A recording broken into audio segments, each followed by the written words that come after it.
Well, Nigeria's Minister of Foreign Affairs, Jeffrey Onyeama, joins us now in the studio to make sense of this arduous task that the government of Nigeria is pursuing at this moment. Give us a sense, because Nigerians face this a dire situation. And listening to Nema, they also spoke about the timeliness of the government in moving in. How is the evacuation going at the moment? Because some are saying that, well, it looks as if it hasn't started yet. Yeah, well, it started, as you heard from the NEMA people. You know, they are obviously the ones, you know, that have the technical skills to evacuate in an emergency. So they are on ground. They're representing in Egypt as well, and it started this morning. To have started earlier would have been risky, you know, but also we had to, you know, get the resources very quickly to be able to charter these buses that would transport them for, in some cases, you know, 24-hour drives, you know, and so there are a lot of challenges really that we were confronted with, and for us, you know, the security of the Nigerians was a priority. You know, we didn't want to take any unnecessary risks, especially after a French convoy was attacked as they were embarking on a similar journey. You know, so we started, and that was, you know, very heartening that we've actually started the process.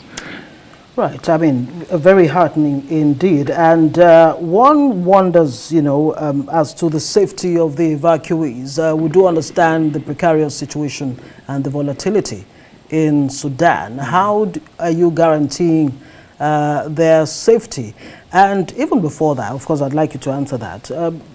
While Nigerians were waiting for action from the Nigerian government, we heard from the Nigerian government that you were consulting, you know, getting guarantees from the Sudanese government. And I'm wondering which part or which arm of the Sudanese government were you really dealing with? Yeah. Okay, the last question first. It's with the president, the presidency, his government, as opposed to the Rapid Support Force, right, which are militia groups. That's the Al-Burhan government. That's the Burhan government, exactly. And because the understanding, you know, was that that area they had control of, you know. But also that's what, you know, others were doing, because they were, you know, providing some security, you know, accompanying convoys and so forth, and also for them to know, you know, that there is going to be this convoy. Other countries, and I told our ambassador there to do a similar thing, flying the flags of their countries, making it clear that, you know, these were neutral countries moving their people. So obviously, you know, that's something we also had to try to negotiate and just, you know, as much as possible, minimize the risks to the Nigerians who are being evacuated. You know, if you also look at the map, you know, there are closer countries. You know, we would have been able to, you know, embark on, speaking of the journey of moving Nigerians from one point to the other. And we also know full well that there's been crisis in Ethiopia and the Eritreans. But has there been any kind of communication between Nigeria and Ethiopia, and even its other neighbors like Kenya, to see if these places can be accessed by Nigeria? Yes, well, yes, with Ethiopia there has been. You may recall, I don't know if you're aware, but there was this case of some Nigerians at the Ethiopian border, and there was an issue about them being allowed into Ethiopia. So, and somebody filmed that, and it went viral. So, on the basis of that, I called the Deputy Prime Minister of Ethiopia, and to tell him that, and I forwarded to him the recording. to say that we're understanding that the Nigerians at your border escaping Sudan and not being allowed into your country. How can we, facilitate their entry? And, we agreed on the modality, for our ambassador in Khartoum to contact the Ethiopian embassy there, give the names of the people, which we're able to do, and send a note verbal, and for the people at the border to allow them through. So everything was done. I also forwarded to him a copy of the note verbal. So that was, but the numbers were only seven Nigerians at the border. Yeah. So and I don't. Was there any reason particularly for not choosing the Ethiopia end of the border? Yeah, well, apparently, yeah. I think that it's not probably as secure, because you're going into an area that is also just as volatile. Right. And I think that, apparently it was not a viable border to go to. Great. I mean, it's nice to hear that no Nigerian lives have been lost, and the NEMA boss had to underscore the fact that, yes, so far, no Nigerian lives lost. That was the Minister of State. Yes. Now, are you able to say to yourself, because, I mean, Nigerians were really surprised to hear that so many Nigerians actually live and school in Sudan. Are you able to say what exactly the attraction is for that many Nigerians? And how is there a bilateral relationship, between Nigeria and Sudan? And how is that reflecting in all of this? No, we have excellent relations with Sudan. But what people don't realize is that I think statistically, Sudan has the highest number of Nigerians in the diaspora in the world. Shocking to many. Yeah, most people will think the US, the UK, and those kinds of things. But you see, it used to be the route that Nigerians used to take to go to perform the Hajj in Mecca, and over centuries, and a lot of them, would actually just settle in Sudan, and so there's a large number, huge number of Nigerians, going back 3-4 generations Sudanese, but Nigerian origin.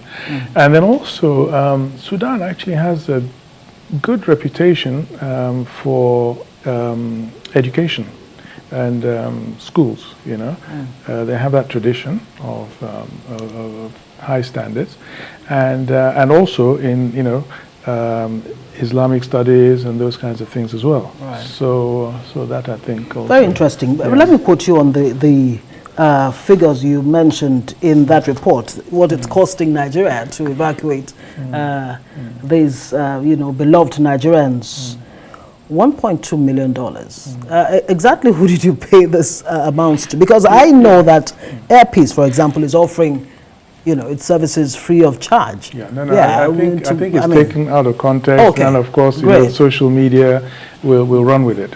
The embassy were obliged to do a cost estimate because we need to get these people out, but we need also some cost estimate to know all the requirements to get Nigerians out, of Sudan, and that was in the early days. Now, to the movement, the road movement for 5,500 is what the figure they were working with. And I think there were some people they were discussing with who could provide the transportation. Sudanese nationals or?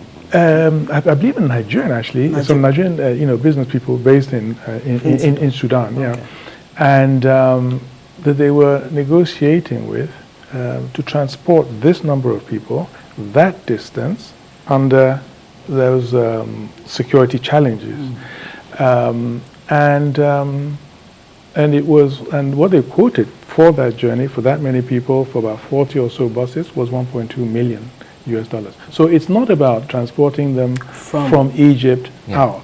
Yeah. So now, as of course things got more dangerous, and after the French convoy was attacked and so forth, obviously people are going to now start charging you more because the risks are greater and so forth. So so that was as far as I said, the conveying that number of people to that border, a distance that, I don't know, about 1,000 or so kilometers. It was 1.2 million. It might, so, and it could be less if there are now fewer people who are going to undertake the trip. Well, we can't but wait to see that this is a successful one for Nigeria. But quickly here, it looks like an aside, but you can't be here without us also bringing this to the fore. Some Nigerians schooling abroad, specifically in the United States, finding it hard to renew their passports to the extent that it is almost impossible for them to get their scholarship renewed, owing to the fact they do not have their passport. So is it something that has reached your ministry, that Nigerians, not in any other place where there are crises, but in places like the United States, renewing their Nigerian passports? Yes. At the embassy? In the US, yes. Well, well, you know, it's an immigration and foreign affairs issue that we've been working very, very hard to facilitate and make it easier. I mean, there have been some people that have gone, there was a video that went viral, one lady, you know, talking about her experience at the US, the embassy in Washington, and how fantastic it was, and how she was able to renew her passport seamlessly. And, you know, so we also do our best. And I know that we've been getting a lot of also compliments with regards to Atlanta also, how responsive they are to the needs of Nigerians, and we try in headquarters to really maintain that. And the Ministry, Foreign Affairs, we reach out to Immigration. I've been on the phone on a number of times with the former CG of Immigration to try to ensure that we can be as user-friendly for Nigerians as possible. Very quickly, the Saudi government offered to help evacuate Nigerians. As a matter of fact, they did. Did you have to reach out to the Saudi government, you know, kingdom, or it was just, you know, good neighborliness, you know, on their part? Yeah, well, no, I think, you know, all the foreigners there are all trying to work together. You know, our people are reaching out to others, sharing experiences, seeing where you can pool resources, where you can coordinate action, and so forth. And, you know, making all those kinds of contacts and indicating what our needs are and so forth. And it's within that context that obviously the Saudis, who have some comparative advantages, you know, have stepped in to help not just Nigerians, but a lot of other nationalities. Is Nigeria mediating in this Sudan crisis in any way? Not in a direct way, but obviously indirectly. We believe that it's something that the African Union has been seized of it even before it got to this stage. So they have been very much, you know, working on that, and and we feel that that is a more viable way to get a sustainable result. All right, thank you very much. Jeffrey Onyeama is Nigeria's Foreign Affairs Minister. I wish you the very best. Thank you very much. All right.